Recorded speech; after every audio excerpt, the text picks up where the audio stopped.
Segunda de Corintios, capítulo 10, comenzamos en el primer versículo.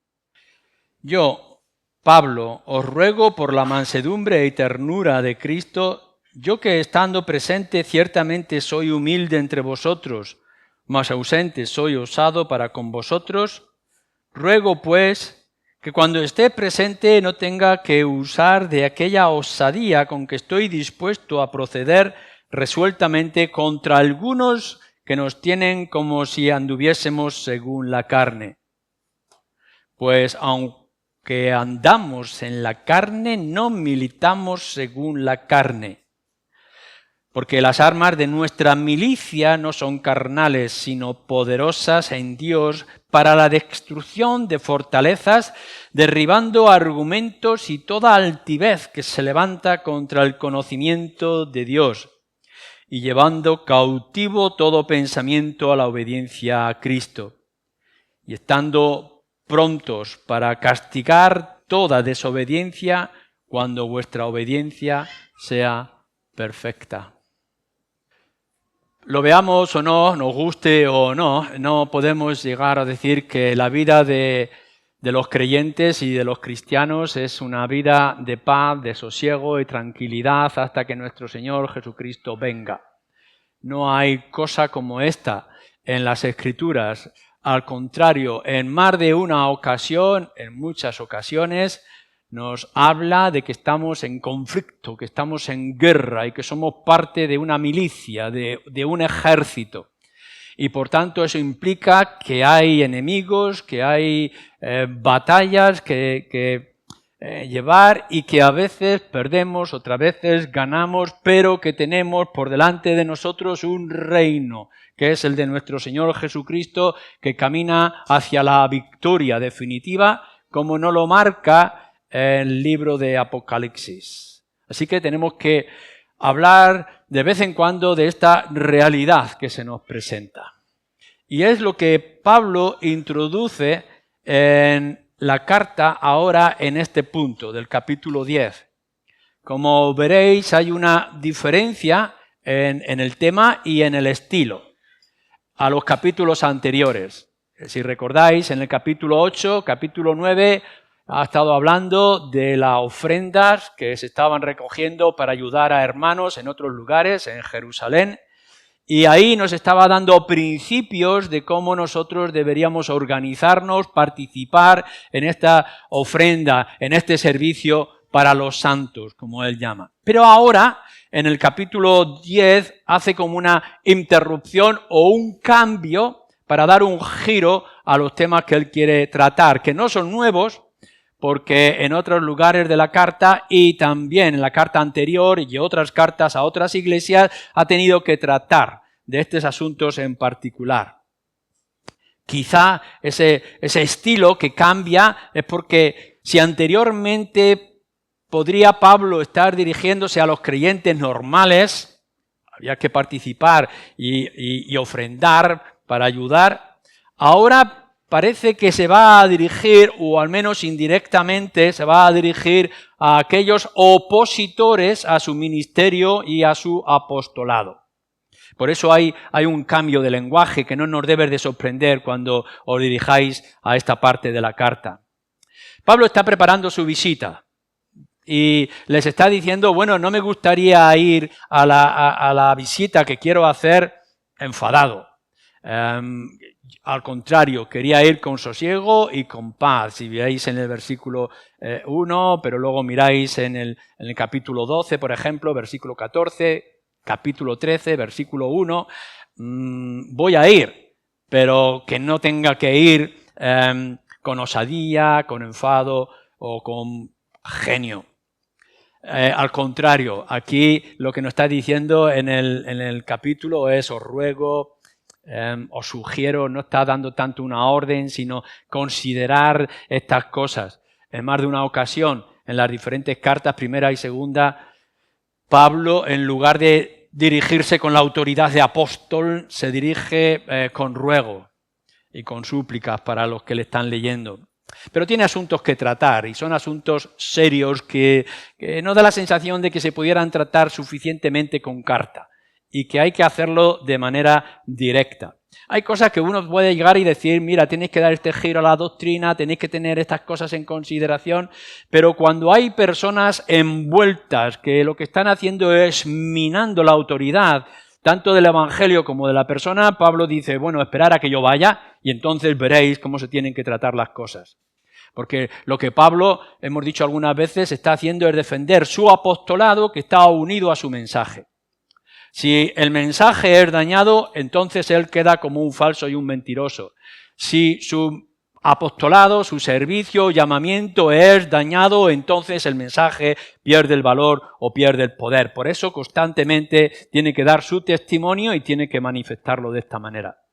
Y quiere ir allí para defender de manera directa, personal, presencial, su ministerio y por tanto su mensaje ante esos opositores y esos críticos que vemos surgir a lo largo de sus 2 cartas para los corintios.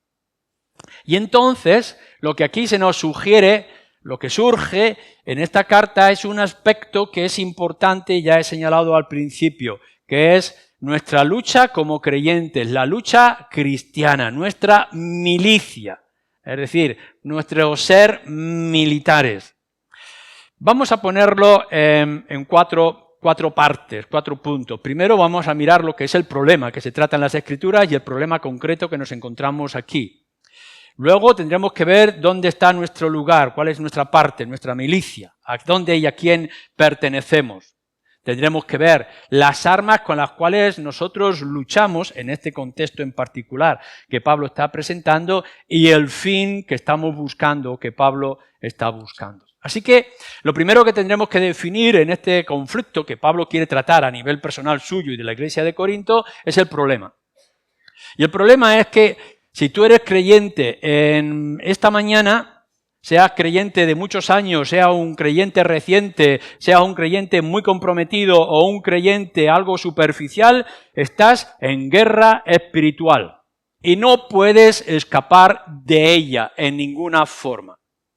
Si os dais cuenta, en estos 6 versículos encontramos un lenguaje militar que se trata en el ejército y en los conflictos. Podéis ver, por ejemplo, cuando habla de milicia, de militar, cuando habla de las armas que tenemos, de las fortalezas o de llevar cautivo todo pensamiento, podéis ver que este es un lenguaje militar, de guerra. Bueno, lo primero que tendríamos que llegar y decir, si estamos hablando de todo esto, ¿contra quién estamos luchando? O sea, tú como creyente en esta mañana, ¿contra quién luchas? La iglesia en general, ¿contra qué lucha? Bueno, pues tendríamos que ir a muchísimas partes del Nuevo Testamento en particular, porque es el lenguaje más espiritual, para que podamos ver que nuestros enemigos son varios, son fuertes con respecto a nosotros. El diablo, el mundo, la carne, etc. Si vais, por ejemplo, a Hebreos, capítulo 2, versículo 14, nos dice como el príncipe de este mundo, el diablo, está siempre dispuesto, y en varios lugares nos dice que es como un león rugiente. No os descuidéis, porque el diablo no se despista y no se descuida.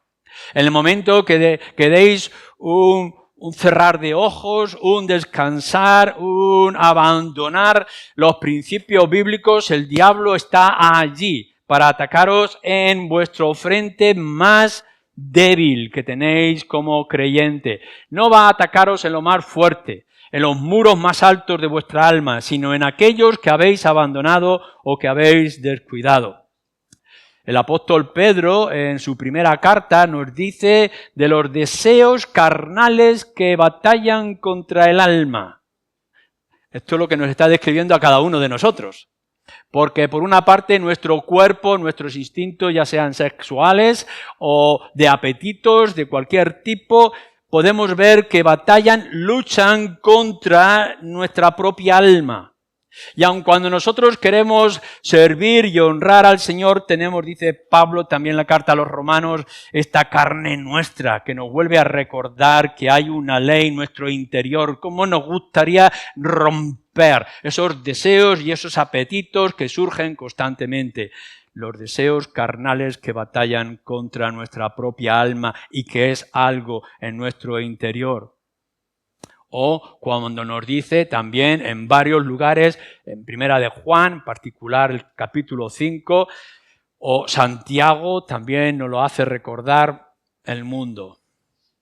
El mundo no es nuestro amigo. Tal es así que si alguno se hace amigo del mundo, se convierte en enemigo del Señor. No hay otras opciones. Y lo podemos ver a nuestro alrededor. Si el diablo nos ataca, nos persigue, intenta devorarnos y destruirnos, y si vemos las debilidades de nuestro interior que están en nuestro cuerpo, en nuestra mente, en nuestro corazón, esos deseos y apetitos que lo que hacen disminuir nuestra fuerza y nuestra fe con el Señor, aumentan cuando vemos a este mundo seductor.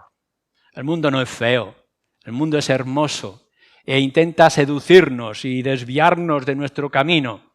Intenta engañarnos con sus luces, con su música y con sus atractivos. Y desgraciadamente podemos ver cómo algunos quieren jugar en los dos terrenos, que es tan imposible como querer estar en los dos frentes, porque en los dos sitios eres espía y eres traidor. Esto es una guerra constante, así que donde estéis y quienes seáis, lo tenéis. Y lo podemos ver a nivel individual y lo podemos ver a nivel de iglesia. No nos podemos descuidar. Si lo podemos ver a nivel personal, y espero que cada uno de vosotros que dice ser creyente, por muy joven o muy maduro que pueda ser, lo va a encontrar en su vida. Pero es que también lo vamos a encontrar como iglesia. Y aun cuando tenemos la promesa, nos dice nuestro Señor Jesucristo, que el infierno mismo quiere derribar a la iglesia, las puertas de ese Hades, de este infierno, no lo van a poder hacer porque nuestro Señor Jesucristo tiene en sus manos la iglesia. Pero eso no quita la batalla y no quita los conflictos. Y en medio de esa lucha que la iglesia, nosotros, los creyentes, como cuerpo, tenemos contra esos enemigos que nos atacan, tendremos que recordar, y es lo que Pablo va a tratar de una manera específica en estos versículos, que el enemigo no solamente ataca desde fuera, sino que también ataca desde dentro. O sea, no es que únicamente nosotros tenemos que frenar como iglesia los apetitos carnales y la seducción del mundo y los ataques del diablo, la persecución, las burlas, etcétera, sino que, como se dice en el lenguaje del ejército, cuando hay guerras, no solamente el enemigo está afuera, sino que hay una tercera columna que está dentro y que va minando la moral y que quiere intentar destruir las barreras y las defensas para que los enemigos de fuera puedan entrar con más facilidad. Y lo que Pablo está presentando en estas primeras líneas, y lo va a hacer a lo largo del capítulo, es que tenemos que considerar que también hay enemigos dentro de la propia iglesia. Claro que constantemente debemos poner nuestros ojos hacia afuera. No permitir la herejía, no permitir gente que no es creyente para que sea parte del cuerpo del Señor, no permitir ciertos hábitos de moralidad que van en contra de los principios cristianos o bíblicos, etcétera. Pero claro, el diablo y el mundo no viene diciendo, venga, que os queremos destruir, os queremos engañar y queremos tirar los muros de esta obra, sino que van a venir de manera silenciosa, como ángeles de luz, y que pueden entrar y confundirnos y engañarnos, y cuando queremos darnos cuenta, descubrir que ya están dentro. Pablo lo ha estado tratando desde su primera carta. En Primera de Corintios, capítulo 1, recordáis que estaba hablando de las divisiones. ¿Cómo es posible que tan pronto ya empecéis a decir yo soy de este, yo soy de aquel otro? E incluso aun cuando podáis decir que sois de Pablo, cuando a la misma vez os estáis exponiendo a otros hermanos, incluso aquellos que dicen somos de Cristo como un grupo especial y diferente. En el capítulo 5 de Primera de Corintios podemos ver algo increíble para la iglesia de Corinto e incluso para nuestros propios ojos actuales, en el siglo que estamos viviendo y con tanta inmoralidad que está a nuestro alrededor. Pero en el capítulo 5 de Primera de Corintios nos dice cómo es posible que haya este tipo de incesto, que este hombre tenga relación con su madrastra, suponemos, y que vosotros, la iglesia, lo estéis permitiendo.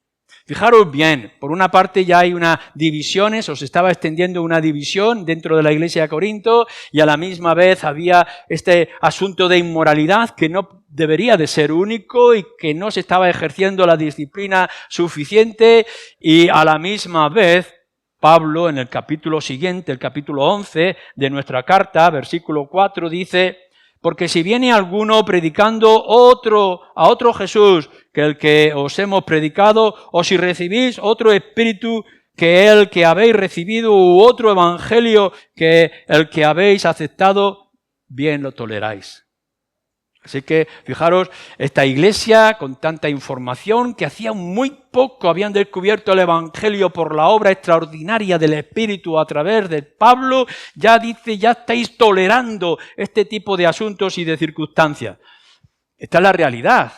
Esta es la realidad de Corinto, y es la realidad de Gálatas, y es la realidad de otras iglesias. Quizá la que se pueda escapar un poquito es a la tesalonicense, la iglesia tesalónica, y aún así sabemos que también estaban en grandes luchas. Y si aún os queda duda, lo que tendréis que ir es al capítulo 2 y capítulo 3 de Apocalipsis para que podáis ver las iglesias de Asia. Y si esta es la realidad del Nuevo Testamento, esta es nuestra realidad en esta mañana y en este tiempo en el que estamos viviendo. No hay manera de escapar a los conflictos. Y los conflictos vienen porque nosotros mismos somos débiles en nuestra carne, porque el enemigo está afuera acechándonos y porque el mundo es terriblemente engañador y seductor. Y lo tenemos en nuestras propias áreas de vida y lo tenemos en la iglesia. El enemigo va a entrar y la seducción y la debilidad de vuestra carne va a estar en el hogar. Entre los maridos y las esposas, entre los padres y entre los hijos. Y el enemigo va a venir en vuestra área de trabajo, en vuestra área de influencia, en el mundo, en la parte del mundo que os toca vivir. Y el enemigo va a venir a la iglesia. Y no pensemos que va a afectar a algunos hermanos dentro de la iglesia, sino que todos nosotros somos un conjunto. Por tanto, nos tiene que recordar Pablo en 1 Corintios capítulo 12 y demás, que si un hermano se debilita o tiene flaqueza o tiene dolor o sufre, todo el cuerpo sufre. Y por tanto el enemigo cuando nos ataca y tenemos estos conflictos, nos ataca a todos nosotros. Los que seáis creyentes en esta mañana, verdaderos creyentes, confiando en el poder de la gracia de nuestro Señor Jesucristo para salvación de nuestras almas, no podéis evitar tener que pensar que de una forma u otra tenéis que estar en constante lucha para vuestro bien y para la iglesia. Y esto es lo que Pablo está intentando decirle en estos versículos. Lo que va a decir en segundo lugar, y tenemos que señalar, es que nosotros estamos en conflicto y estamos en guerra porque militamos, pertenecemos al ejército de Cristo, de nuestro Señor Jesucristo. No es que cada uno tenga sus propias batallas, sus propios campos de lucha, sus propias metas que alcanzar. Yo, Pablo, ruego por la mansedumbre y ternura de Cristo. Yo que estando presente ciertamente soy humilde, pero entre vosotros, de una manera u otra, tendré que actuar si es con humildad o es con osadía, severidad. Pero os ruego por la mansedumbre y ternura de Cristo. Y esto lo va a repetir en otros lugares y nos lo ha señalado en otros sitios. Él es cristocéntrico. Ha llegado allí y no quería saber otra cosa sino Cristo crucificado.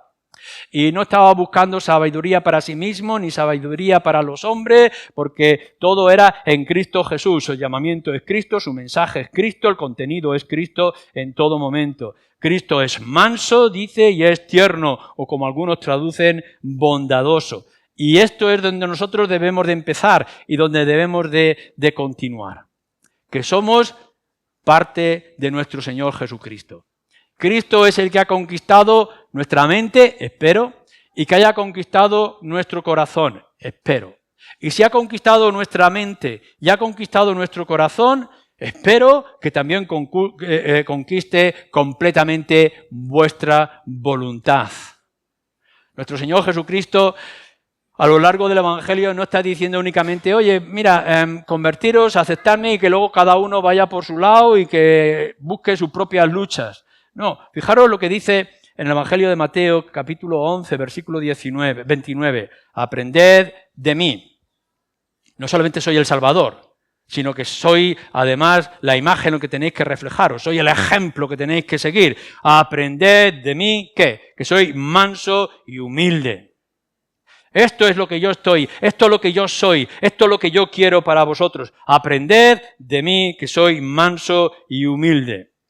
Primera de Corintios, en su primera carta, el apóstol Pablo dice, capítulo 2, versículo 16, tenemos que la mente de Cristo. Ya no tenéis vuestro propio conocimiento o vuestra sabiduría, vuestra enciclopedia, sino que ahora nosotros los creyentes debemos de tener la mente de Cristo. Lo que Cristo piensa es lo que yo debo de pensar, lo que Cristo desea es lo que yo debo de desear. Pablo lo hace un poco más adelante en el capítulo 11 de esa primera carta y nos dice, imitadme a mí, Pablo, no porque él sea nada especial o algo más grande, sino imitadme a mí como yo, Pablo, imito a Cristo. O más adelante, en otra carta que nos dirá, Cristo vive en mí. Haya este sentir que hubo en Cristo Jesús, Filipenses capítulo 2, esa imagen del siervo sufriente. Haya este sentir en todos vosotros. Cristo debe ser el centro de tu vida. Y debe ser el centro de tus pensamientos. Y debe ser el deseo apasionado de tu corazón. Esto es lo que debes de buscar. Nosotros no estamos luchando para establecer nuestro propio reino, nuestras propias peculiaridades o los conocimientos que tenemos como iglesia. No estamos intentando extender una iglesia evangélica al estilo de la calle Santa Teresa, ni mucho menos. Nuestra meta, nuestra lucha, nuestro deseo es Cristo Jesús. Estamos en Él, estamos impuestos por su carácter, por su obra. Somos conquistados, enamorados por nuestro Señor Jesucristo. Por tanto, lo que buscamos en todo momento es proclamarle y anunciarle y extender su reino por todas partes. Si tú no eres 100% cristológico, estás perdiendo algo esencial de lo que es la vida cristiana de Cristo, cristocéntrica. Mente, corazón, voluntad, etcétera, etcétera. Porque lo que nos va a decir para cada uno de nosotros, los creyentes, es que la causa de estar aquí y de ser lo que somos es nuestro Señor Jesucristo. Es verdad que tenemos otros deseos y otros anhelos. Algunos de vosotros desearéis participar en asuntos políticos y mandar vuestros mensajes, vuestras opiniones de izquierda o de derecha, ver lo bueno, lo malo de aquí para allá. Algunos de vosotros estaréis envueltos en vuestros deseos de justicia social y os gustaría esas ONGs o alcanzar aquellas partes del mundo que están sufriendo de alguna manera, que son muchos y en muchos lugares, incluso es tan digno intentar defender a las ballenas o a los gatitos o a aquellos animales que están a punto de desaparecer. Tenéis vuestras luchas y vuestros deseos a nivel natural. Algunos defenderéis dietas mediterráneas y tendréis otro tipo de deseos donde os volcaréis en tiempo y en circunstancias para poder defenderlo. Todo esto es digno. Por supuesto, no estamos nada en contra de ello. Pero Judas nos recuerda en el versículo 3 de su carta que nuestro contender, nuestra lucha ardiente es por causa de la fe. No quito que dediquéis algún tiempo a ver qué tipo de comida es la mejor y más saludable y a ayudar a otros. Y que entréis en internet mandando vuestros mensajes políticos, sociales e incluso deportivos. Pero si desviáis vuestra atención principal y crucial, que nuestra tarea de estar en este mundo y de ser lo que somos es nuestro Señor Jesucristo, vais a perder la perspectiva. Os vais a perder en este mar inmenso, en esta feria tan grande de vanidades. Cada uno de vosotros tendrá vuestras peculiaridades e incluso a lo mejor vuestro anhelo y vuestro deseo es incluso el ambiente familiar. Pero lo que la Escritura el Nuevo Testamento, Pablo, y en estas líneas nos quiere marcar es que nuestra causa principal, por encima de ella, con una gran distancia de importancia, nuestro ardor y nuestra pasión es el Señor Jesucristo. Y dañar la persona, dañar la obra, dañar el plan que se ha establecido por causa de nuestro Señor Jesucristo es perder el horizonte y terminar en el más grande de los abismos o de las confusiones. Y esto es lo que tenemos que plantearnos desde esta iglesia o cualquiera que estáis visitándonos de vuestras propias iglesias. ¿Contra quién estáis luchando? Ya hemos visto en los enemigos. ¿Por qué causa estáis luchando? No estáis luchando para tener un propio nombre, no es para que busquéis vuestra propia gloria y vanidad, estáis luchando por el Señor Jesucristo. Y todo aquello que sea ensuciarlo o disminuir el carácter, la persona y la obra del Señor Jesucristo es que estáis abandonando vuestras responsabilidades en la lucha. Por eso es que Pablo tiene que mostrar este genio. Mirad, os puedo escribir y pensar que yo soy muy osado cuando escribo y que soy realmente blando cuando estoy presente. Pero mi meta constantemente, y si me queréis ver con osadía y con severidad, iré allí a vosotros porque la causa es el Señor Jesucristo. Destruirme, quitarme, he pasado por las cárceles, he pasado por naufragios, me han golpeado, me han maltratado, he tenido que esconderme incluso cuando me perseguían, pero todo es por la causa de nuestro Señor Jesucristo. Aun cuando lo quisieran hacer por envidia, como nos está escribiendo desde la cárcel el apóstol Pablo, me regocijo que aún así Cristo es predicado, es anunciado. ¿Es esta nuestro anhelo? ¿Estamos dispuestos a luchar hasta el final? Yo supongo que si estamos peleando por nuestro equipo de fútbol o por nuestro partido político y llega un momento en que entramos en una crisis o en un conflicto, escurrimos el bulto y decimos, bueno, pues ya está, ya ha terminado, cambio. Pero esto no lo podemos hacer por el Señor Jesucristo. En el momento que hemos comenzado y hemos sido llamados por Él para servirle y honrarle, en ese mismo instante de nuestra conversión, de tu conversión, has entrado a formar parte de su ejército para extender las buenas nuevas de salvación. Lo harás de una manera u otra, pero debes de hacerlo. Y podrás hacerlo con oración, lo podrás hacer con tu ofrenda, lo podrás hacer con tu esfuerzo, lo podrás hacer con tus dones, pero debes de hacerlo, porque ahora eres y estás en la causa del Señor. Pablo, en tercer lugar, en estos versículos, nos habla de las armas o de la estrategia en esta lucha. Lógicamente hay muchas más, los medios de gracia, los instrumentos, cuando estamos hablando de otros campos en la vida general, pero Pablo está hablando de algo específico que es el conflicto que tenemos dentro de la iglesia. Algunos, versículo 3, nos dice, aunque andamos en la carne, no militamos según la carne. Algunos le estaban diciendo, el versículo 2, al final, algo bueno, Pablo parece que es un poco carnal, o es decir, un poco mundano, un poco de las cosas de aquí. Algunos incluso estaban diciendo, cuando se presenta, el aspecto de Pablo no tenía que ser muy atractivo. No penséis que era un Robert Redford a sus 30 años, u otro de los actores famosos. El aspecto no sería muy agradable, pero en el momento en que el apóstol Pablo hablaba con la autoridad con la que tenía que hablar. Yo recuerdo, y alguno de nosotros puede recordar, a un hombre mayor, pequeño, con joroba, Paul Tucker. Su atractivo era mínimo, pero tendríais que escucharlo cuando presentaba el Evangelio. Y el apóstol Pablo le estaban acusando, pero bueno, ¿quién es este personajillo que viene? ¿Quién es él para poder enseñarnos y instruirnos? Y entonces Pablo lo que está diciendo es, bueno, yo no he venido con las armas de la carne, aun cuando estamos en la carne no militamos según la carne.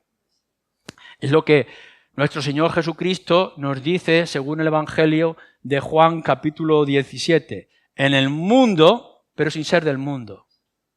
Y esto es lo que a veces los creyentes confundimos.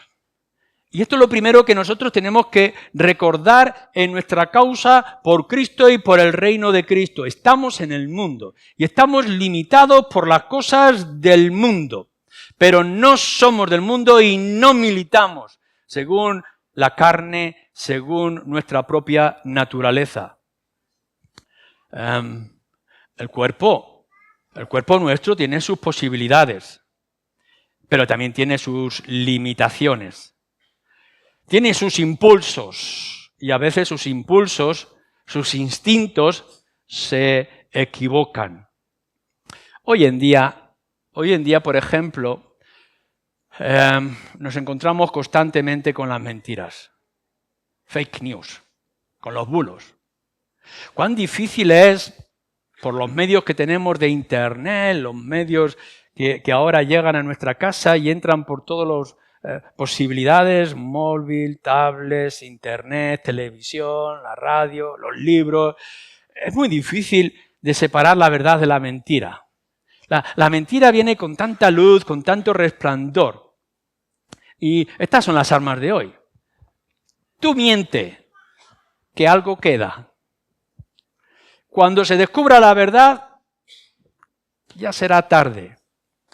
Constantemente lo vamos a tener que afrontar, no solamente con las cosas que vemos a todo alrededor, sobre la naturaleza o el desgaste o la temperatura, las enfermedades, las vacunas, todas esas cosas que una y otra vez nos vienen con sus bulos o sus exageraciones y a veces también con su verdad. ¿Cuántas veces se defienden las verdades o lo que nos parecen las verdades con amenazas, con la violencia, con las críticas destructivas en lugar de constructivas, con el lenguaje soez, que queremos decirle algo en contra de una opinión teológica o política y social, si nos salen los insultos y no contrastamos la verdad o la realidad de las cosas y extendemos lo que después va a ser muy difícil de volver a recoger por medio de los medios de hoy en día. Esto es terrible. Y es terrible dentro de la propia iglesia. Es terrible cuando alguien viene y empieza a minar desde abajo y de manera muy pequeña. No podemos defender la verdad con amenaza o con el insulto o con las medias verdades. No podemos ir con la arrogancia y con el orgullo. Yo no puedo frenar ninguna mentira diciendo soy yo el apóstol o soy yo Pablo o soy yo el pastor o tengo yo el liderazgo. ¿Quién soy yo para hacer estas cosas? No podemos ir con la arrogancia, no podemos crear el miedo. Pero no lo podemos hacer en ninguna de las áreas en las que luchamos por la causa de nuestro Señor Jesucristo. Nuestro Señor Jesucristo es manso, es humilde, nos dice, es con ternura con que Él se presenta y por tanto nuestra actitud debería de ir en esa dirección. Pablo dice, es humilde en la presencia y osado en la ausencia cuando escribe sus cartas, según sus críticos, estamos diciendo. Os ruego que hagáis lo posible para que no tenga que ir con dureza a vosotros, versículo 1, versículo 2. Esto es lo que estamos diciendo. Vamos a ver, el Evangelio lo tendremos que defender y lo tenemos que proclamar con calma y con sosiego. Para los que no sois creyentes, para los que sois hijos de creyentes o para los que venís por primera vez o que no tenéis mucho conocimiento, dejadme que os diga con la misma pasión con la que Cristo obraba y la actitud que Pablo tenía. Considera tu estado espiritual. Mira bien el estado de tu alma. Recuerda que tu alma es eterna y que quizá no está preparada. Que la paga de tus pecados es terrible en toda la eternidad. Por tanto, hay un lugar que se llama infierno después de un juicio.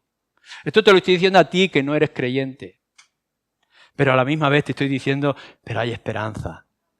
Si realmente hay un arrepentimiento sincero y una fe, una confianza en la persona y obra del Señor Jesucristo, serás salvo y serás causa de salvación también para otros. Te lo digo con ternura, te ruego, y no lo digo como una dramatización, sino como una súplica de verdad. Joven, mayor, analiza cuál es tu estado espiritual, que los años pasan con una gran rapidez. Mira si estás preparado para enfrentarte al juicio, porque hay una esperanza, hay un anuncio. Cristo ha venido a salvar a los pecadores como tú. Esto es el ruego y esta es la súplica. Pero ahora, dejadme que hable con severidad. Y que hable con severidad a vosotros que decís seis creyentes. ¿Dónde está vuestra pasión? ¿Dónde está vuestro celo? No con las artimañas del mundo, porque no militamos según la carne. Nuestra militancia está en la figura y en la persona del Señor Jesucristo. Fijaros en Él. Pero ¿dónde está vuestra perseverancia? Ruego que no tenga que ser duro, porque la disciplina, la severidad, Pablo ha estado diciendo expulsar a aquel que está en el pecado y no se ha arrepentido, entregarlo a Satanás para que sea salva su alma. Es severo, pero a la misma vez está diciendo si se arrepiente recibirle como un hermano. El apóstol Pablo escribe, capítulo 6 de nuestra carta, en el versículo 7, que trae palabras de verdad, poder de Dios, las armas de justicia. No vayas con el insulto, no vayas con el orgullo, no vayas con la amenaza, no vayas con el desprecio. Pobre gente, no sabe, no entiende, no conoce el Evangelio. Tú no vas a poder defender la verdad con la mentira, o con el engaño, o con la exageración, o con medias verdades. Analiza tus propios deseos de hacer las cosas no según a ti te parece, sino según nuestro Señor Jesucristo. Pablo, humilde en la presencia antes de ellos, osado a la hora de presentar el Evangelio.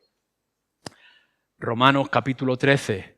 Nosotros tenemos las armas de la luz, porque 1 Tesalonicenses capítulo 5, somos de la luz. No vayáis con las tinieblas, no vayáis con la oscuridad, no vayáis con la confusión. Ser claros, ser precisos. Pero si queréis saberlo mejor, acercaros a la carta del apóstol Pablo a los Efesios capítulo 6, versículo 11 hasta el 17, que lo conocéis bastante bien. La armadura de Dios. Y cómo nosotros tenemos que llevar constantemente cuando dormís, os dejáis llevar por los sueños, y cuando os despertáis y dais vuestros primeros pasos, y cuando tratáis con vuestros hijos pequeños, y cuando tenéis que afrontaros al mundo terrible, y cuando tenéis que llevar vuestros negocios, o cuando tenéis que actuar con justicia, constantemente tenemos que vestir las armas de nuestro Dios, la armadura que tiene que tocar nuestra fe y nuestro corazón y nuestro cerebro e incluso nuestras manos y nuestros pies con la espada del Espíritu.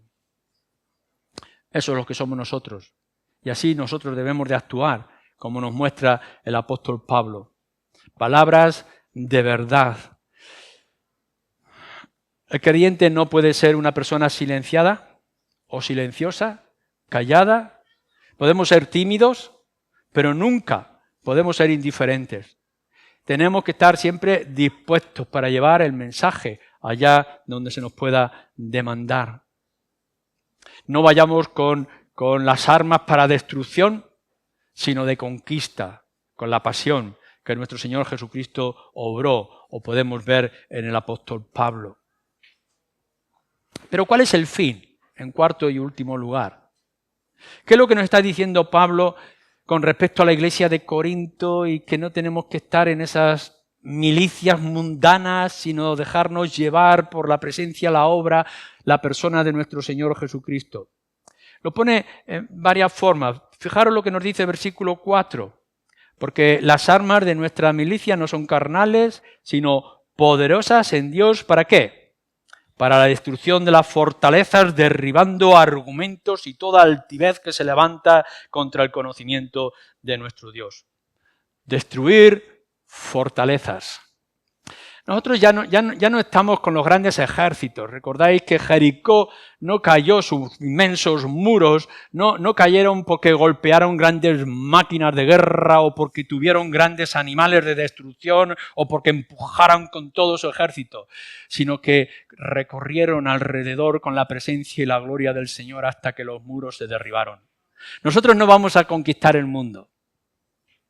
Cuando venga nuestro Señor Jesucristo va a encontrar un mundo opuesto. Todavía va a continuar la oposición de parte de la gente que no cree y de la incredulidad.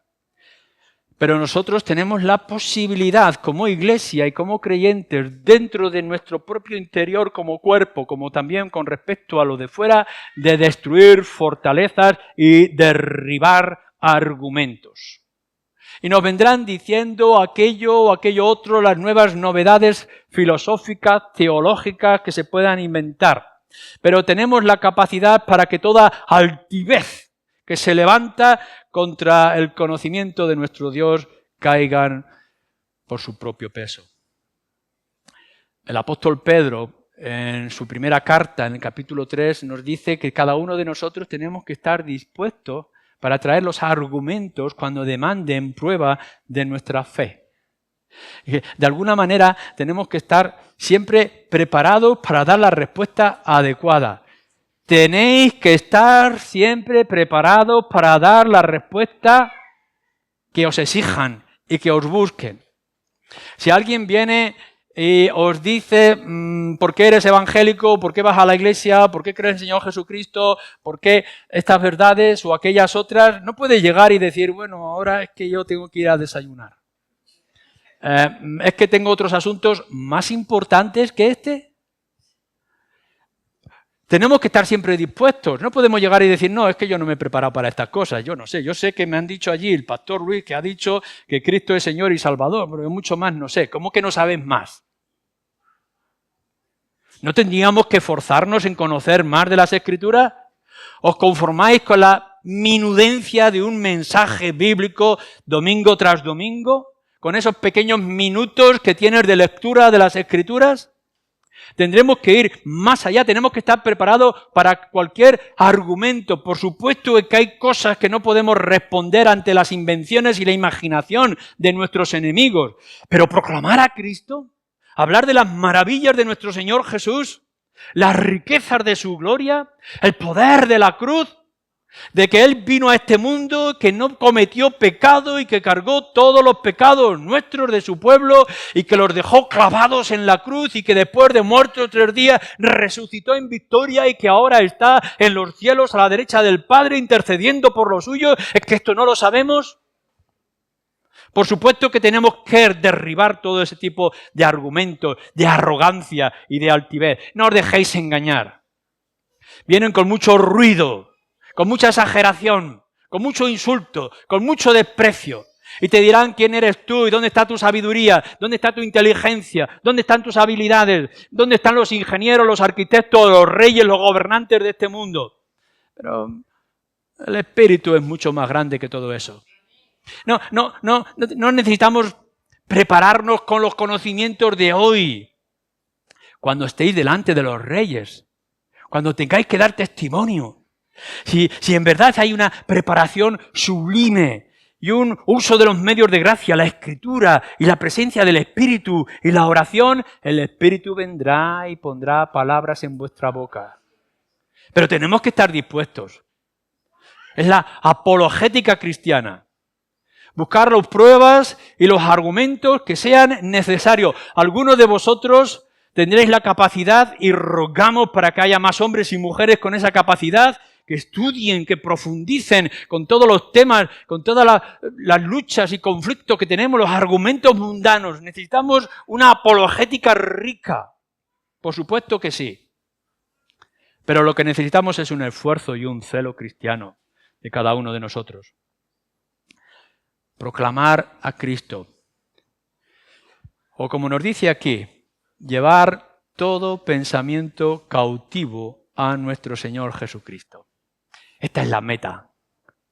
Y sin tener que utilizar las artimañas de este mundo o carnales que tenemos ante nosotros, Ya no somos los de antes, ya no utilizamos las armas, las luchas que teníamos antes, el insulto, la exageración, los bulos, las amenazas, no lo podemos hacer, ni siquiera con nuestros niños. Vayamos con los argumentos de nuestro Señor Jesucristo, su mansedumbre, su templanza, la perseverancia. Vayamos con la actitud de Pablo, humilde, con los ruegos, pero también con la osadía que fuera necesario en cualquier momento. Pero tenemos que estar dispuestos para poder llevar a cada uno cautivo a nuestro Señor Jesucristo. O como nos dice en el capítulo anterior, en el capítulo 9, versículo 13, a la obediencia de algunos, como dice, de los creyentes, a la obediencia del Evangelio de nuestro Señor Jesucristo. Mira, no dejéis como gran herencia a vuestros hijos una mansión. No les dejéis riqueza económica. Ni siquiera vuestra prioridad es darle una carrera universitaria o dejarles en buena posición social. Lo más importante, lo más glorioso y extraordinario que vosotros los creyentes podéis hacer para con vuestros propios hijos es presentarles el Evangelio y llevarlos a los pies de la cruz. Y mirad que tendréis que ser buenos ciudadanos, ya sea empleadores o seáis empleados en la sociedad en la que estamos viviendo, pero vuestra meta no es llevar en primer lugar un sueldo a casa. La meta es que podáis con vuestras obras y vuestra actitud dar un testimonio para que la gente en el trabajo de una manera u otra tenga que preguntarnos, ¿y tú qué crees? ¿Y por qué eres así? Yo no estoy siguiendo para nada las Olimpiadas, pero Pilar de vez en cuando me dice, fíjate cómo salen algunos cristianos haciendo un gesto o una señal de que son cristianos. ¿Y qué gozo produce que en un momento tan internacional, de vez en cuando surja algún creyente, aun cuando se lo impida la sociedad en la que vive, hacer el gesto de la cruz del Señor o que esto es para la gloria del Señor, etcétera, etcétera? ¿Lo haces en el trabajo? ¿Lo haces en la calle? ¿Lo manifiestas de una manera u otra? Esto es lo que estamos buscando. Una proclamación de Cristo para que la gente no es que sea mejor persona. El Evangelio lo va a hacer, pero no buscamos que hagan mejores personas más simpáticas, que dejen de beber, que dejen de fumar, que dejen de insultar y que dejen de ir a sitios sucios. No, lo que buscamos es gente, hombres y mujeres que se rindan a nuestro Señor Jesucristo. No estamos proclamando una religión, estamos proclamando un nombre, que es el Señor Jesucristo. Y lo que queremos es llevar a la gente a los pies de la cruz. Ya hará Dios su trabajo y dará el crecimiento conforme Él crea. Pero lo más importante es que esta mente nuestra y esta pasión del corazón se someta a nuestro Señor Jesús.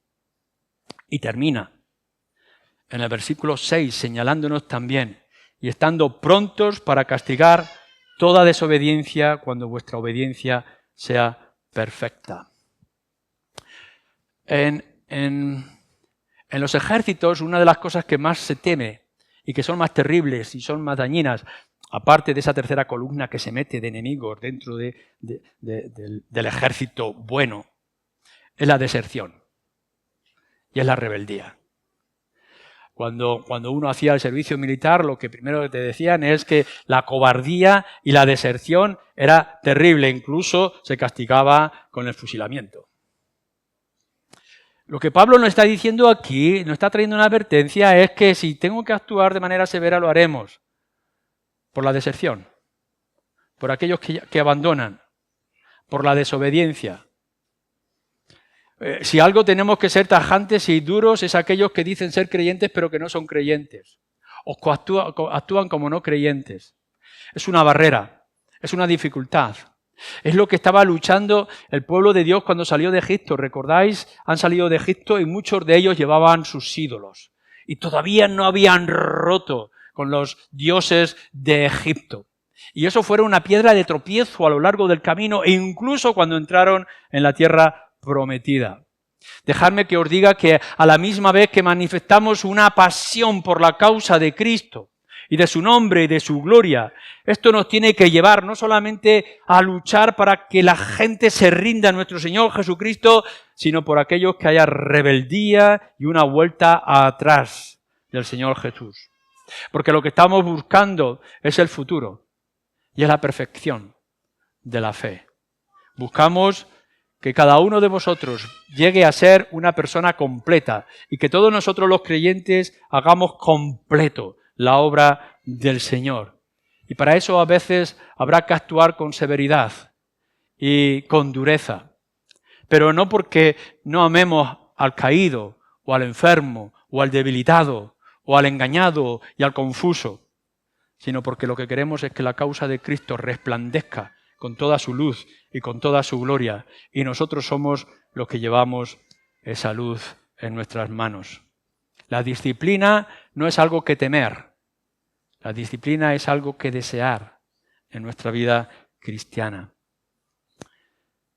Entonces, aquí estás, no creyente, déjate rendir, déjate conquistar, déjate enamorarte por la persona y la obra del Señor Jesucristo. No nosotros, no nuestra doctrina, no nuestra iglesia, sino el Señor Jesucristo. Pero tú, como creyente, pon tus fuerzas, tu tiempo, tu instinto, tu pasión, no con las artimañas y los trucos del mundo, sino con el poder de Dios, el poder de la justicia y de la gracia que hemos recibido. Y entonces el Señor hará. Amén.